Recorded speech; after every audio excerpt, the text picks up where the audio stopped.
Приветствую всех на канале Smart Notes. Подпишитесь на наш канал, если вы еще этого не сделали. Итак, в прошлых видео мы ознакомились с тем, как установить кошелек, с помощью каких протоколов можно покупать и менять токены в одном блокчейне и между разными блокчейнами. Сегодня мы начнем говорить о криптовалютных агрегаторах, как об источнике полезной информации о криптоиндустрии, а также о конкретных проектах. В этом обзоре будет подробно рассмотрен сайт CoinGecko, который отличается своим подходом к обработке информации и расширенным инструментарием аналитики.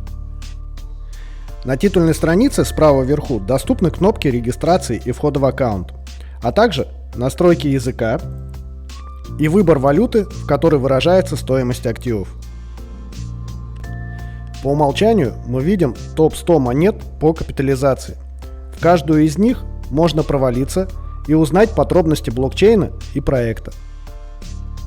Сверху мы видим определенную сортировку.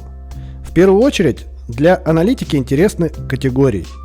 Это позволит определить общую ситуацию за последний час, день и неделю по определенным сегментам рынка. Кликнув на название сегмента, мы увидим общий список криптовалют представителей данного сегмента. В 95% случаев я использую данный агрегатор для того, чтобы найти подробную информацию уже о каком-то конкретном проекте. Например, NFT Marketplace Blur, основной конкурент OpenSea. Зная его название, мне достаточно ввести его в поисковую строку и кликнуть на результаты поиска.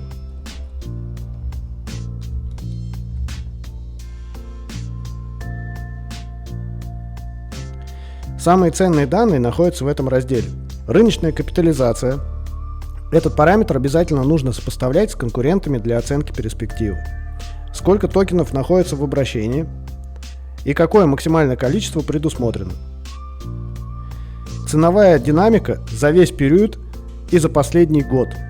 Справа есть довольно удобный конвертер, с помощью которого можно посчитать объем токенов, соответствующий определенной сумме в долларах. Еще один важный блок – это подробная информация о контракте и основных ресурсах проекта.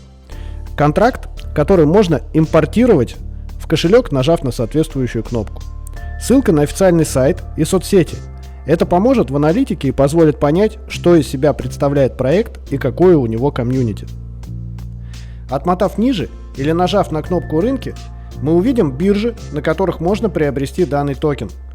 Кликнув на одну из них, мы попадаем на саму торговую платформу. Если вы зарегистрированы на ней, то можете сразу совершить сделку по данному токену. Вот это, наверное, самая основная выжимка касаемо агрегатора CoinGecko. Помимо данного ресурса, есть сайт под названием CoinMarketCap. Он очень схож по функционалу и является достойной альтернативой CoinGecko. Ссылка будет в описании. В следующих видео мы рассмотрим более специфичные агрегаторы, которые больше подходят для анализа проектов на ранней стадии и оценки деятельности венчурных фондов. Подписывайтесь на наш канал, чтобы не пропустить их. Ставьте лайки и оставьте комментарий, если данный обзор был полезен для вас. Это очень поможет нам в продвижении. До скорых встреч!